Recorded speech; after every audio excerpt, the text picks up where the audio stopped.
Welcome back to another episode of Hello Ladies, where feminism meets pro wrestling. We are your hostesses with the mostesses. I am Sabrina. And I'm MJ. And we have a very special guest here today, Mr. Alex Yeah, we Kane do. from Hi. MLW. Hi, I'm Alex Kane, guys. Hi, how's it going? Round I'm of not a applause. lady, but I'm here. And I'm a feminist, though. There we go. And that's the That's important. right. That's why we love you. Yes. Now this is actually Alex's second time on the podcast. I feel like, was that like a year ago that you were on before? Yeah. I think it was a year ago. Yeah. Oof. And Crazy. of course, you should go and watch that interview. Today's going to be a little bit different. We are playing a game. It's a brand new game to the podcast where we're going to be coming up with some scenarios, and the other one person will read them, and the other two have to argue it out on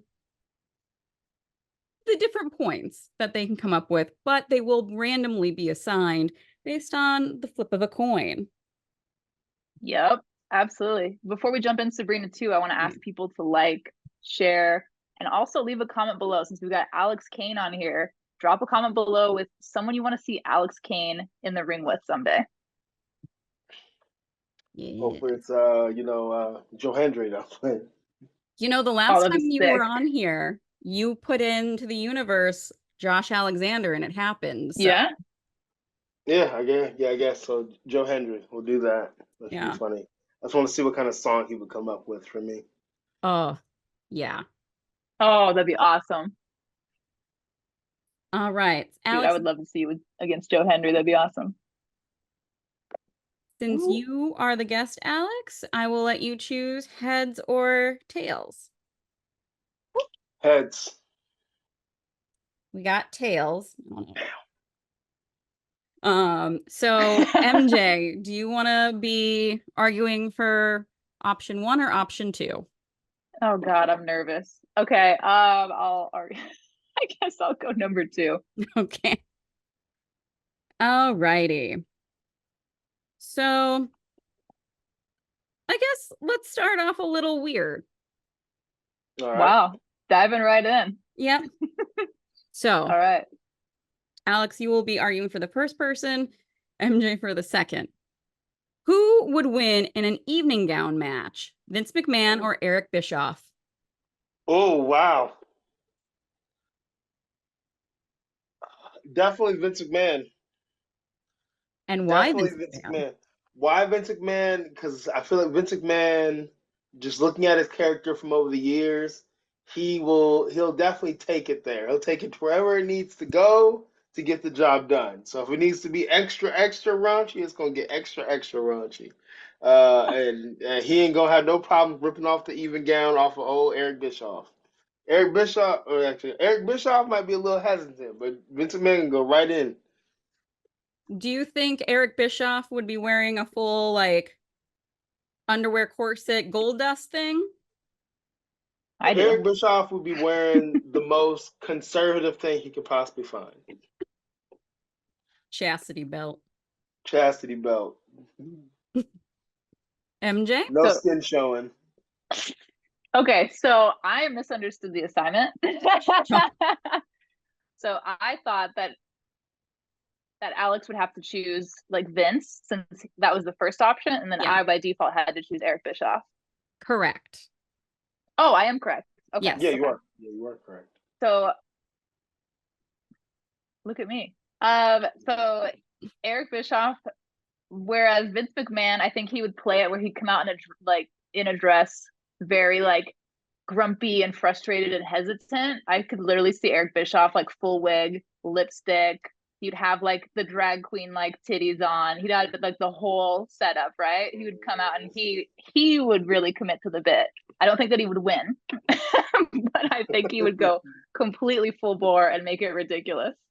But you're supposed to argue that he's going to win. Oh, okay. Then I'm wrong. I I think Eric Bischoff is gonna join the Kiss he's My gonna Ass win with the Club people. that night.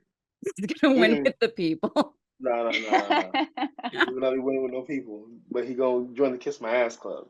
Definitely. You don't think Well, there might here's be the thing, some Vince is interference? I think Vince is always gonna put himself over, right? So like, let's be honest. Yeah. We didn't So I say think that Vince was booking it. oh come on, if he's in it too. There's no way. That Tony man Khan's would not booking let it. go of Oh, Tony Tony's Khan's booking neither it. one of them are gonna win. They're both gonna jump off of Neither one. a cliff. They're gonna get stuck in the dresses and go. Yep. Stuck in the dress. Or the first one to plan a kiss or something. It's gonna be some wild stipulation to embarrass them both. Young But I'm here for Young it. Bucks are gonna come out and super kick both of Yep, them. super That's what's kick gonna party. happen. Yeah. Triple H and That's Shawn Michaels exactly gonna what's come gonna out happen. doing the Shane O'Mac Oh yeah. Vince McMahon bit. Mm-hmm. Oh my god, I love that. So I guess the match is gonna end in shenanigans. I think I the love whole how match would we be. still ended up making. I love how AEW was not involved in this, and we made it about AEW. Needed an impartial third party. Or at least someone who hates them both. All right. What is more devastating to be hit with? A trash can lid or the worm? Alex, you'll be arguing for the trash can lid. MJ, you're going to be arguing for the worm. Awesome. Oh, you mean the Scottish Hottie move? Yeah, not an actual like inchworm or Mhm. something. Definitely a trash can lid. I've been hit with a trash can lid, and it's not fun. I've seen the worm perform. The I worm. mean, Look, I've actually, other than the crowd participation of the worm, I don't see how that move is effective. It's literally like I think it's like a slap to the face, like on the down or like to the chest. It doesn't look effective at all.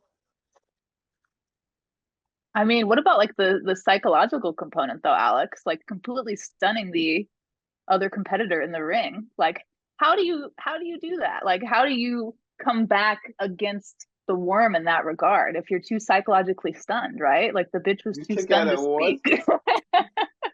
You kick out at one. You let him do his little dance because that makes him feel good. He does and he does that. And once he does that and goes for the pin, you kick out at one. Especially like with like a Scotty 2 Hottie, right? With the bucket hat and the blonde hair combo, like very distracting. I feel like, a bit disarming, You see the trash can lid. Depending on what kind of trash can lid you get, you might get we're gonna say in this case, you can get a heavy duty trash can lid. Okay, get that heavy duty Okay. trash can lid. You smack it up somebody's head. It's just concussion right there, bleeding from the nose, bleeding from the But eyes, bleeding from the ears. but Is the worm what gonna if make you somebody bleed from pulls the out ears? that trash? Well, what if you pull out the trash can lid and then your competitor just drops into the worm and you're like, what the hell am I supposed to do with this trash can lid now? I completely forgot where I am. You're You know what you do? disoriented. They finish You the throw it worm at and then them. they steal the trash can lid. But if you already throw it like a frisbee, how do they feel it? You throw it like a frisbee, hit them in the forehead, and it's all over. They drop. They do a reverse worm. Isn't that what They back it Maxine up. does? Yeah, she Yeah, does do they're the gonna back reverse it up. worm. It's gonna be on their back though. They're gonna be doing it on their back like that. But what? Okay, but then what if that fuels additional power? What if you reamp up the worm? You put them in reverse, and then it's like a super powered worm that propels them forward after that. What if you just did the inverse of what you were trying to do, Alex? You just supercharged that worm up and didn't even realize. That sentence has never been said before on planet Earth. You just supercharged that worm up. Supercharge that worm up. Yeah, you may. Okay, We'll never know the devastation. You supercharge the worm up. It's at max peak of. I mean, the max peak level you know, make and that knocks the opponent down, but the opponent still has his trash can lid. He does the whole little thing with the extra power, and then when he comes down with the hand, you the trash can lid, he hits the lid, his hand breaks, he's in pain, roll on over there, 1, 2, 3, you win via trash can lid, messing up the worm. Yeah. I mean, we've never seen it before. I feel like I can't comment on it. Like, what if they go full Super Saiyan mode?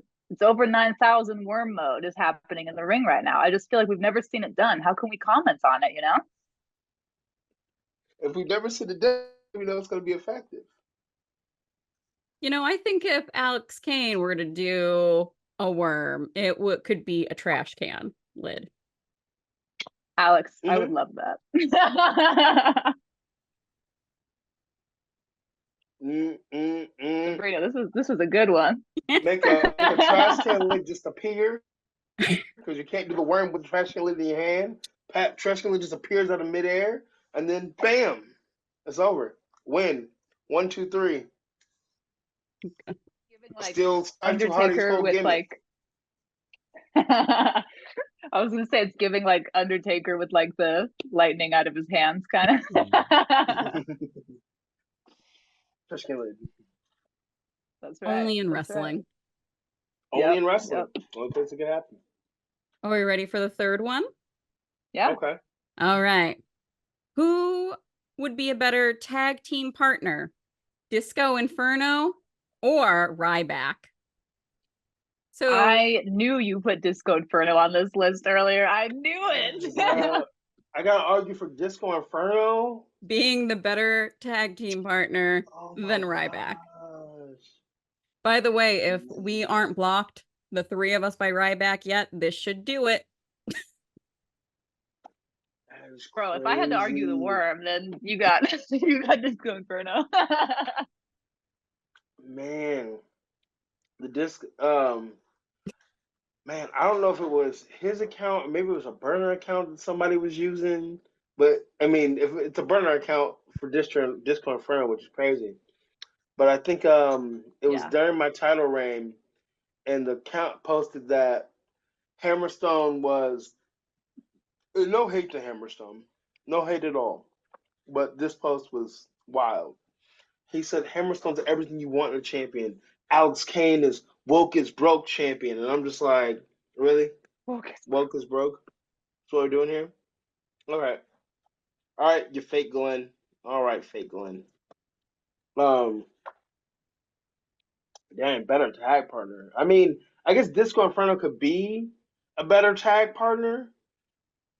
Because he's so like ridiculous and distracting. Like he's a good like distraction. I mean, depends on who he's tagging with. Um, he's got the Inferno with the disco. Maybe he's like a fiery like disco ball or something he brings to the fight. I mean, Ryback is just going, shell shock you into like a staph infection or something. Like, um, you know, he's probably just gonna hurt you. I mean, it's like, I mean, I guess there's a case for that too. I don't know. This seems like this was like an impossible situation here.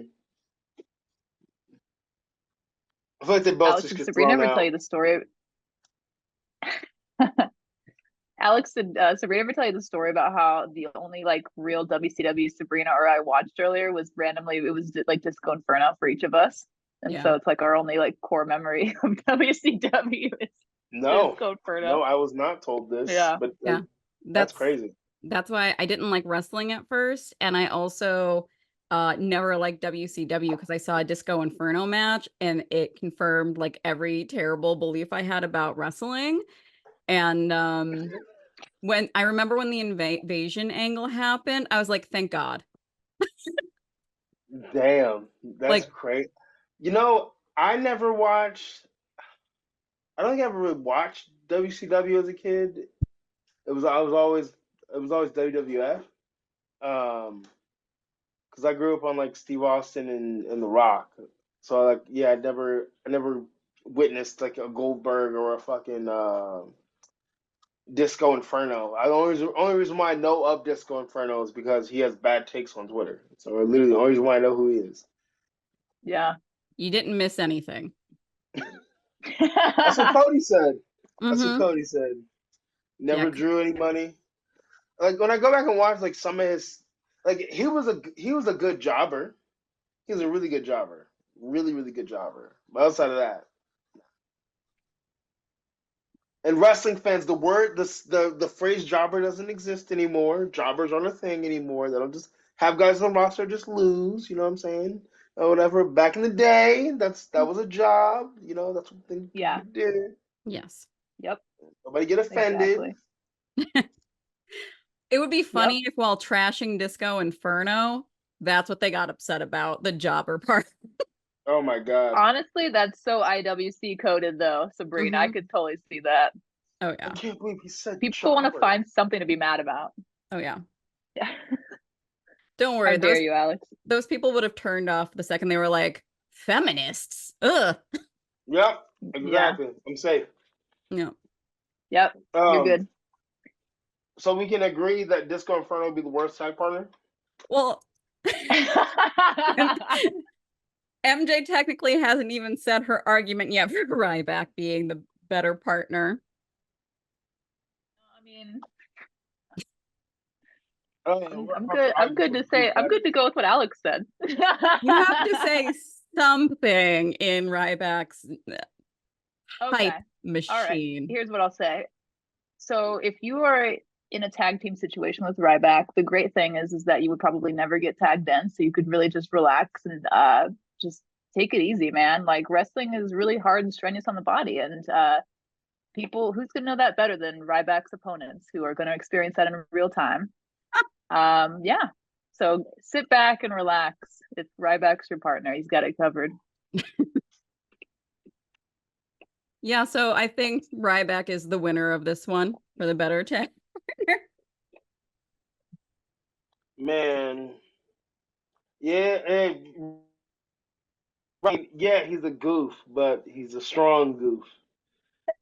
You throw right back in there, and then I don't know, step back or whatever.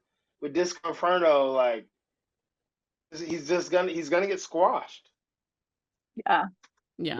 No matter who's in there, it's not gonna be a good time.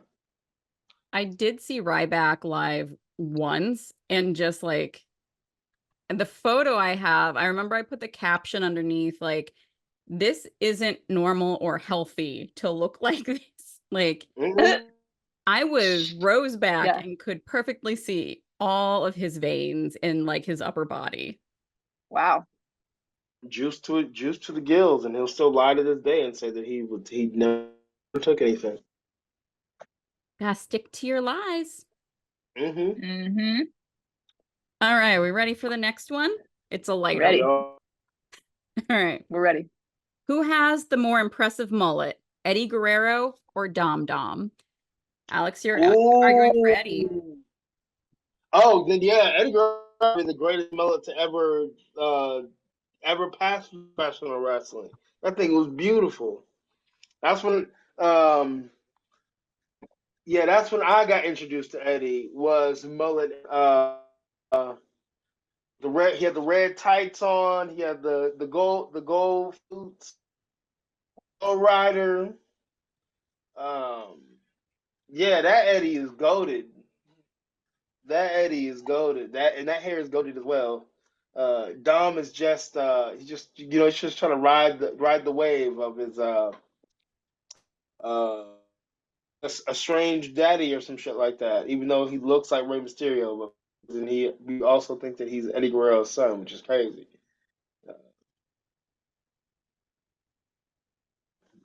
Eddie So all day.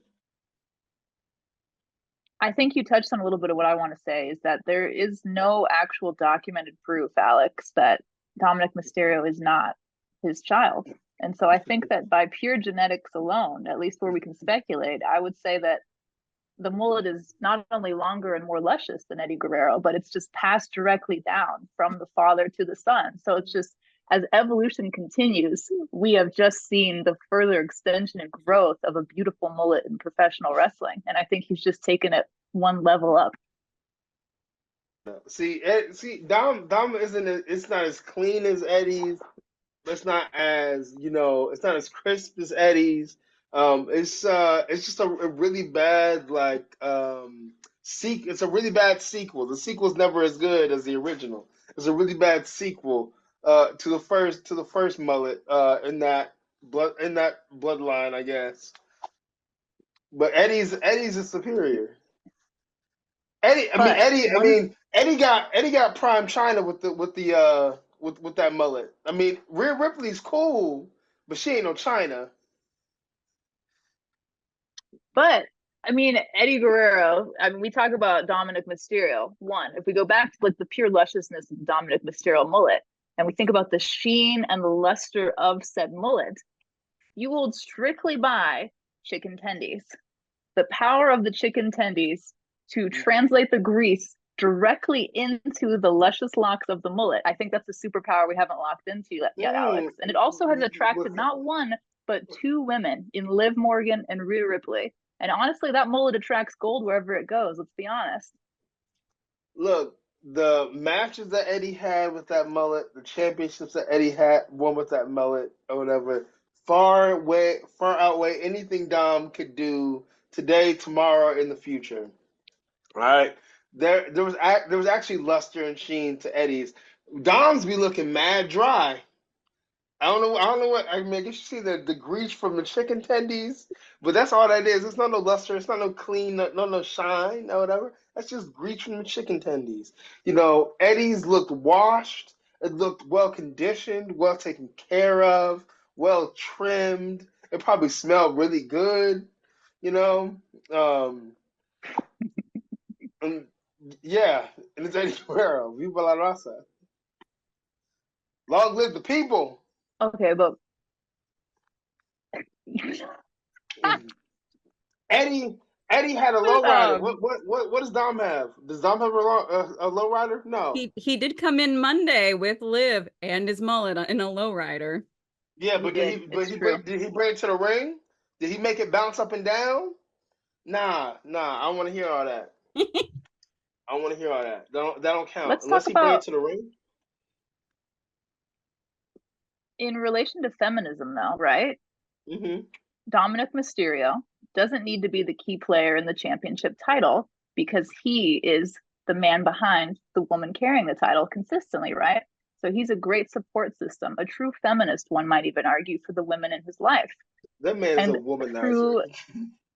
Through the support. That man is a womanizer. I can't believe it.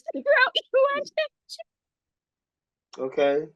That every single time Dom comes into the room with Liv Morgan, that song from Britney Spears plays out loud. You can't turn it off. You can't turn it off until he leaves. All right. He used Rhea Ripley to get to Liv Morgan. Did Rhea Ripley all kinds of dirty. All Rhea Ripley wanted to do was give him chicken tendies and show him love. And he didn't want that. He didn't want what was good for him. So he went over here to Liv Morgan. Which Liv Morgan's fine. She's fine. In both ways she's fine. But she ain't no Rhea Ripley. Rhea Ripley was taking care of that man. Rhea Ripley made him a man. Rhea Ripley made him the man who he is. And then he decided, oh, I'm hot now. Back then they didn't want me. Now I'm hot. They all on me. And he switched it up and went with Liv Morgan. Fucking Mike Jones reference. Yeah. And Liv Morgan don't even really want Dom. Liv Morgan just out here trying to screw over Rhea Ripley. So did he really pull Liv Morgan? No, Liv Morgan pulled Dominic Mysterio. And just using him for the ploys. So this comes back to the mullet. The mullet ain't that powerful. The mullet out here getting him played by old Liv Morgan over here. Played like a fiddle. Like a video game. I think we're ignoring the fact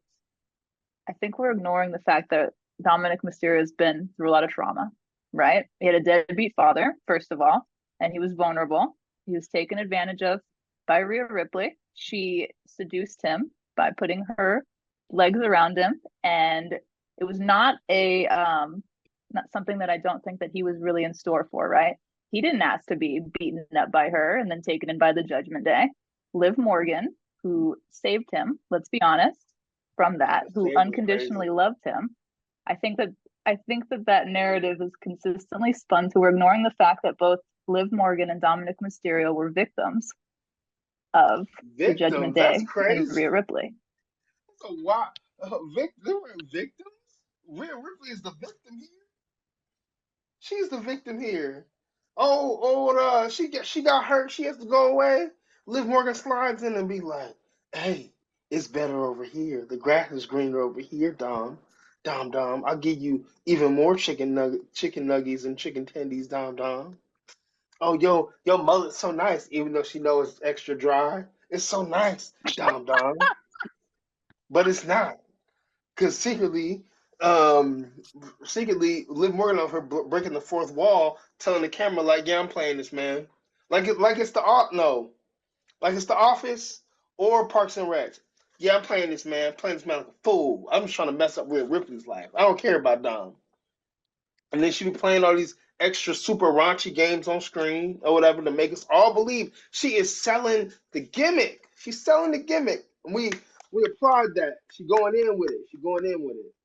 But we know it's not real. But what Rhea and Dominic Mysterio had, that was real.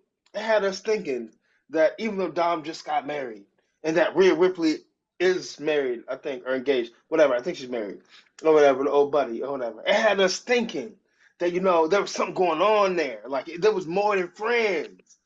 I don't see that. I don't see that with old Liv Morgan over here. That's not like, well, what? Liv Morgan and Dominic Mysterio actually kiss, whereas Rhea and Dom didn't. They have more of an intimate connection, I think, that they showcase. That kiss didn't mean nothing. That wasn't a full kiss. That was a movie pet. That was a movie kiss. Don't mean nothing. They kiss all the time, though. I mean, but one might say that that's the power of the mullet, just to bring this back around, right? It's just the ability to constantly attract and entice women.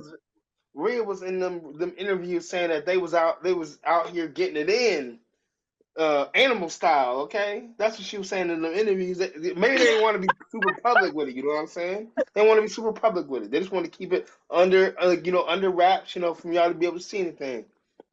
That's for exclusive eyes only. This ain't Edge and Lita live X celebration. Nah.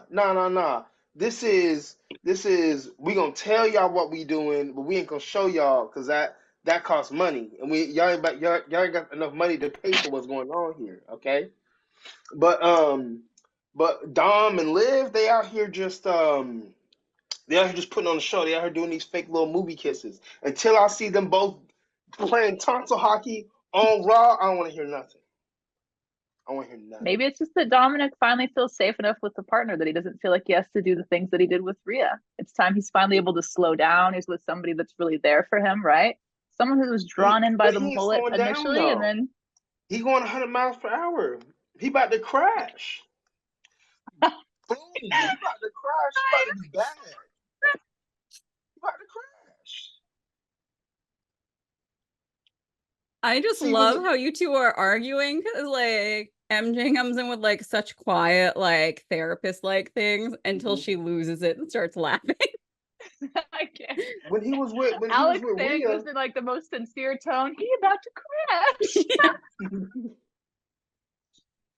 The way that Dominic was acting, the way that Dominic was with Rhea, then he was actually moving slow. He was actually doing what he needed to do.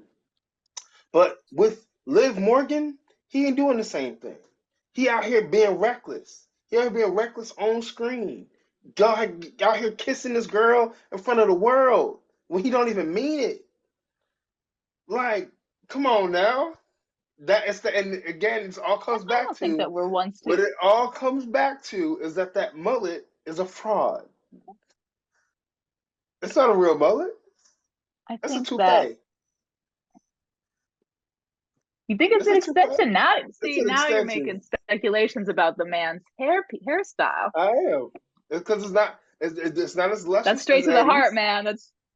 It's not as luscious as Eddie's. It's not as clean cut as Eddie's. It's not as goated as Eddie's. But Eddie didn't have the capacity to grow the length of that mullet. So if we're going off of length as a basis But here, we're not. Eddie doesn't even You come see, close. you are trying to add variables to what's Alex, are you there. saying length doesn't matter? Length does not Are you matter. saying length doesn't matter? It's all about how full it is. Volume. Length doesn't matter. Volume. Volume is what's important. I think that Dominic Mysterio's hair has the girth and the length, right? He's got the thickness and he's got the length that the What I just ladies love say, and it was appreciate. thin. And I It think was that's where we can thin. end this. It's thin. It's thin. No, ladies don't like thin. Ladies like girthy, and the girthy is with Eddie Guerrero. It ain't gotta be lengthy. But what you really gonna do with all that length? Nothing. Nothing. Girth I is mean, I right haven't what you seen any need. reports about breakage. Look, I can see I don't split know. ends on Dom's. I never saw split ends on Eddie's. And what goated matches has Dominic Mysterio had versus Eddie Guerrero? Eddie Guerrero's entire wrestling career from Japan to WCW to WWE is all goated. It's all amazing. People today still go back and study those matches. Is anybody going and studying a Dominic Mysterio Oh, match? there's a match. To get hair? Is anybody looking at The Dominic match Mysterio doesn't get make the mullet, hair? man. Huh? She said the match The doesn't make match, the mullet. the match doesn't make the The mullet. If does anything, make here's the the mullet. thing: is that Dom has The more mullet time to makes the rest match. and relax. He's not stressing The the mullet makes the follicles, match. man. He's letting the follicles chill. You gotta let him rest. The mullet I makes the think that match.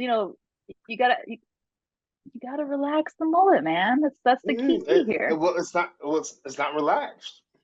It's looking very thin. It's looking very tired. It's looking very Well, stressed. I think Dom's hair is no, but actually with starting all to the fall resting out. Eddie did, the follicles were stressed at the mullet. All those matches, all the Mm. abuse that Eddie endured with his body, everything he put himself through, all that stress and Yeah, tension, it showed in the hair. I think we can all was agree on wet. that. That hair was lush. That hair it was well conditioned. Like I said, it probably smelled immaculate.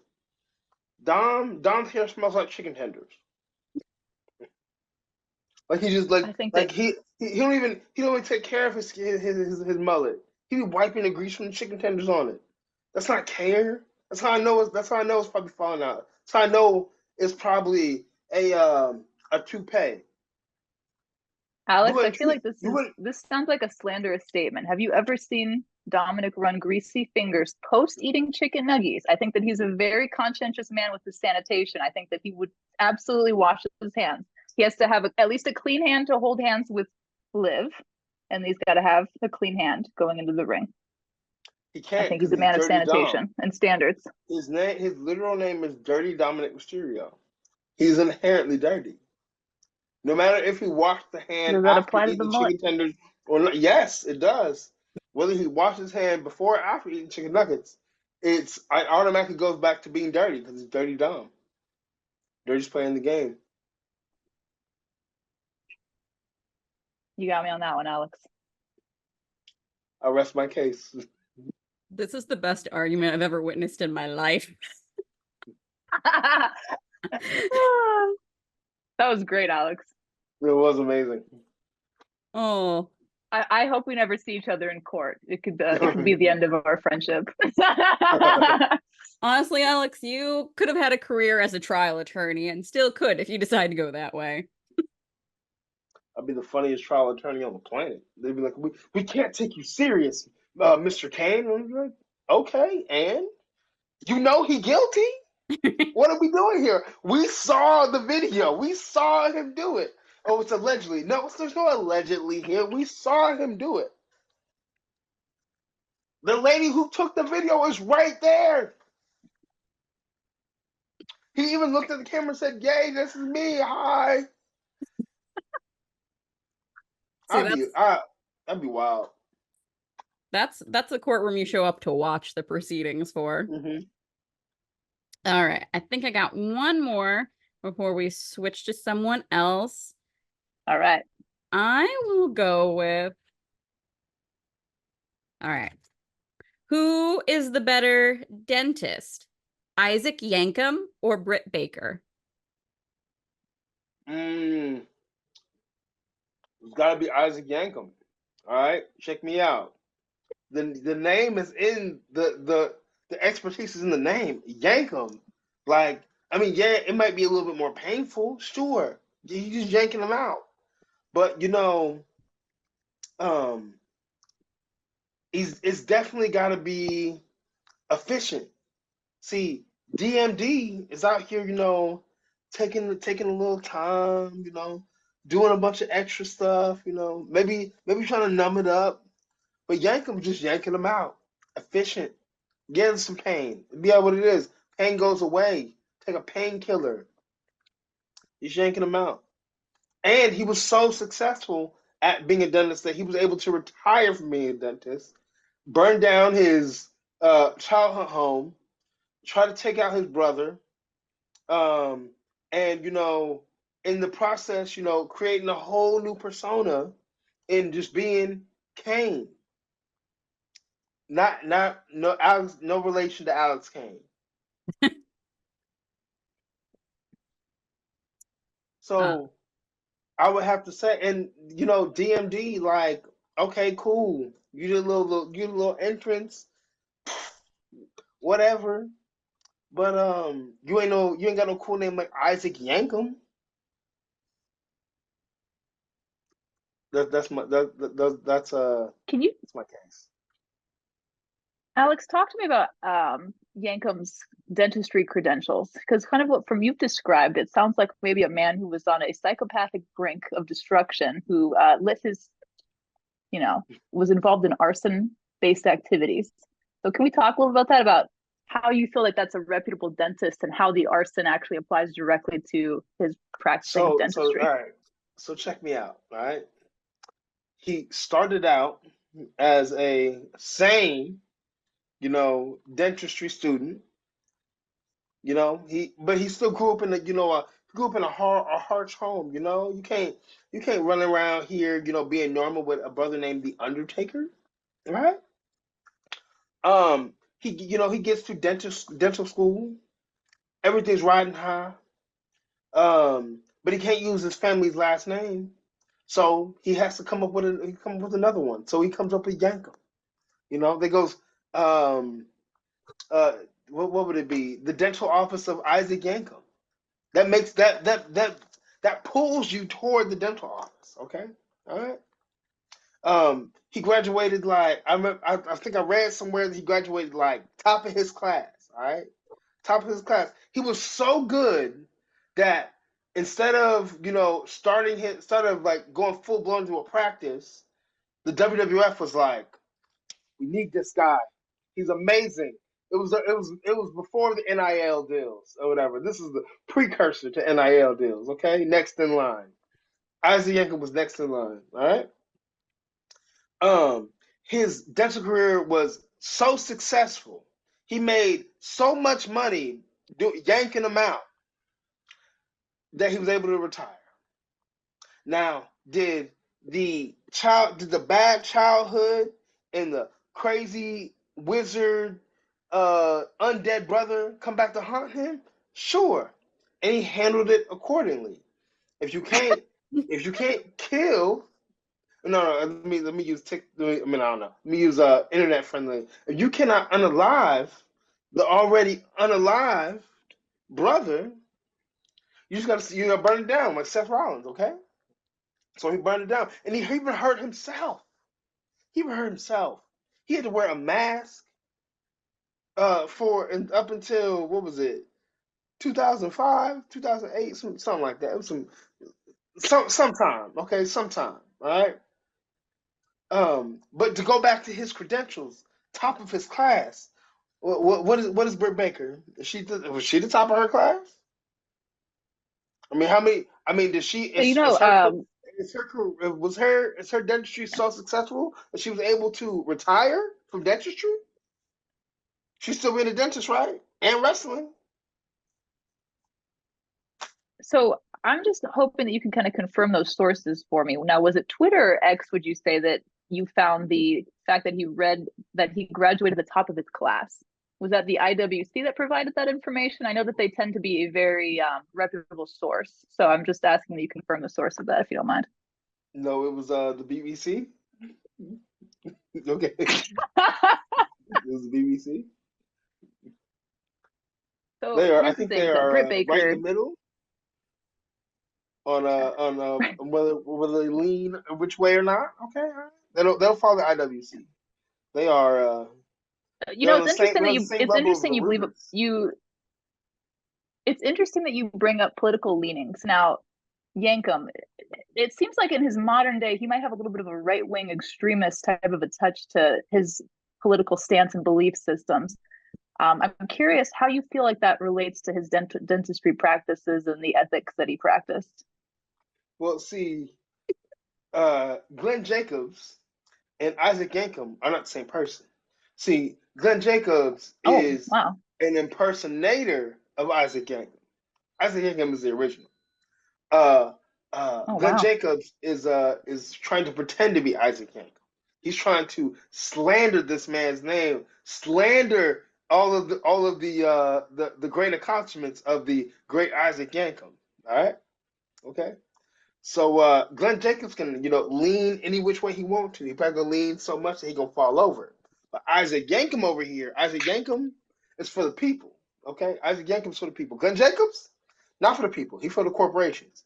But Isaac Yankum over here is a working class man who went to school, top of his class, and he made a way for himself, became so successful that he was able to lead dentistry and become a big red machine monster. Okay, that's how successful he was. DM. What now? If he's What for are what are if he's what are the for the people, credentials? can you maybe share a little bit about? Can you share a little bit how arson is something that's for the people? Like, how does that relate to you? So the oppressive structures of the family that he grew up in. Okay, he had to find a way to get out from under those oppressive structures. And what do you do for oppressive structures? You burn them to the ground. That's the only way you solve the problem. You can't reform that. You can't put a band-aid on that. You can't talk to that. You can't reason with that. You gotta burn it down. So that's what he did. And that's what the people need to do when it comes to oppressive structures. So it was a revolutionary idea, a revolutionary action that old Isaac Yankum took. A Glenn Jacobs could never do that. A DMD, Britt Baker, could never do that. But an Isaac Yankum, oh yeah, the real deal. So it sounds like a little bit like we're touching on a little bit touch of anarchism here. So I want to talk about, if we're talking about like the ethics of commerce, right, in a capitalistic society. So it sounds like he took a stance to try to liberate himself in the beginning, right? Using arson as a way to escape a very harsh home life condition, as you just described. How do you feel like if it was really a pro-revolutionary act for him to kind of dive straight into a capitalistic society, for him to be a part of that in terms of his dental work? How do you feel like that aligns with his original values? How do you feel like that consistency kind of touches into his later career? Well, even though if he exists in a capitalist society, align with that capitalist society. And socialists exist in capitalism all the time, and they still move capitalists and communists. They still, people. They ain't over here rocking with the corporations. Over here rocking with the 1%. So with Isaac Yankum, he wasn't. He didn't go corporate on us. Glenn Jacobs did, but Isaac Yankum, even DMD Britt Baker were corporate on us. Isaac Yankum is a man for the working class. He made a way. He didn't pick himself up by his bootstraps, but within the system, he played the game, and he was successful. And he was able to his dreams of becoming after all through. dreams and become a big red machine.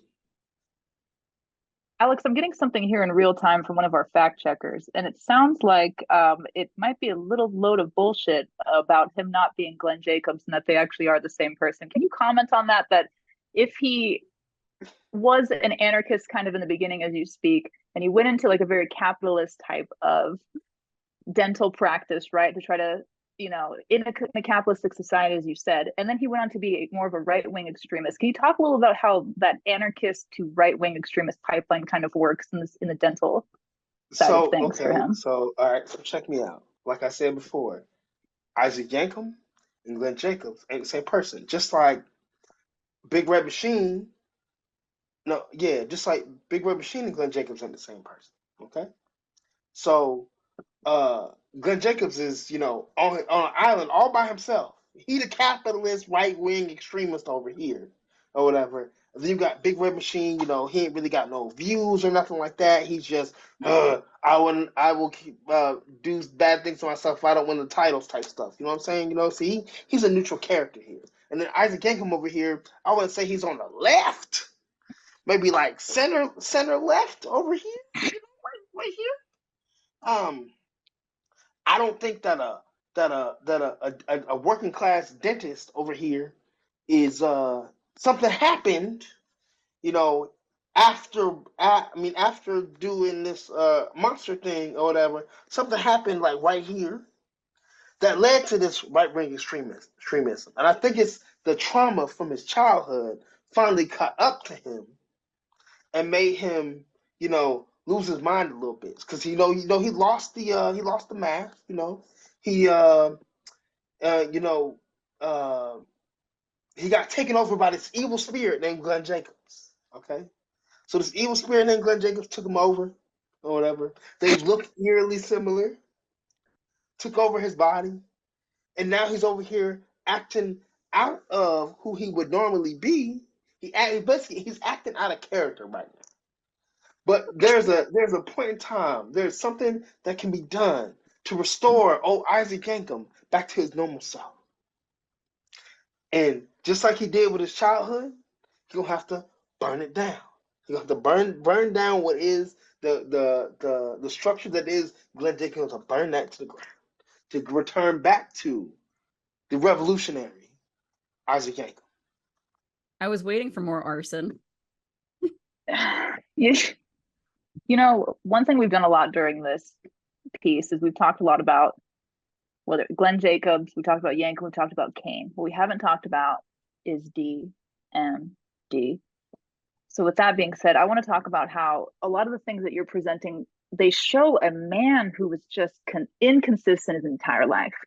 Whereas we take someone like Britt Baker, good home, loving parents. She worked hard to carve out a life for herself, working double duty. She had two dreams. She wanted to be a professional wrestler, but she also had a passion and love for dentistry. And maintaining that consistency to this day, she still carves out time for each of those things, proving that a woman can have it all in this kind of a structure that we live in. She does whatever she can to be there for her patients, to be there for her fans. She always takes time for everybody. She's had the same consistent dental practice list of patients. She actually, ever since kind of pursuing AEW, she's not taken on new patients to make sure that she can actually carve out the amount of time for her previous client list. And then she also, every time she's in fans, she does tons of signings still. She does tons of events. She does tons of interviews. She's always making time for the people that she's around. So I personally want a dentist that I can trust. I want someone that's consistent across the board, level-headed. So Britt Baker would be the dentist that I would choose. Look, I'm going with old Isaac Yankum over here. Look, Britt Baker, that's cool or whatever. She had advantages, okay? She had the stable home. And with that stable home came an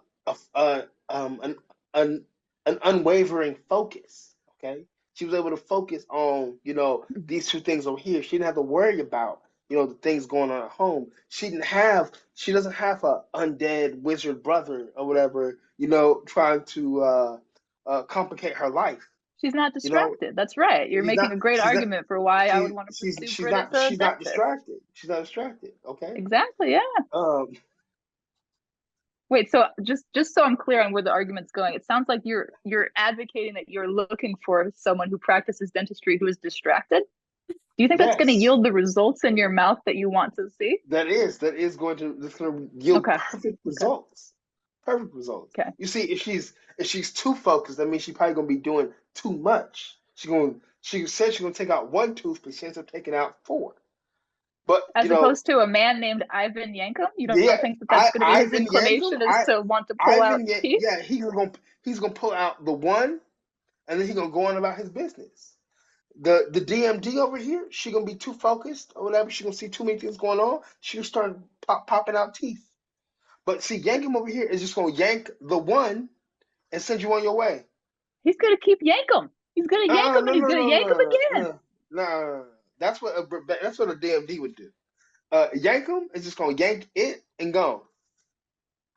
Yank and go. That's Yankum. Yank and go. I don't think I want to be a part of any dentistry practice where a yank and go is anywhere near his tagline, Alex. Yank and go. Yank and go 2024. If he's going to yank, I'm going to go the other way and go to Britt Baker's office, I think. Yeah, and you're gonna be listening. You're gonna miss 5 teeth, and 5 teeth that you didn't even need pulled. You only need one pull. She gonna pull 4. She gonna pull 4 out. You're one, and then she gonna add 4 to that. You're missing 5 teeth. I like that you can't even make eye contact.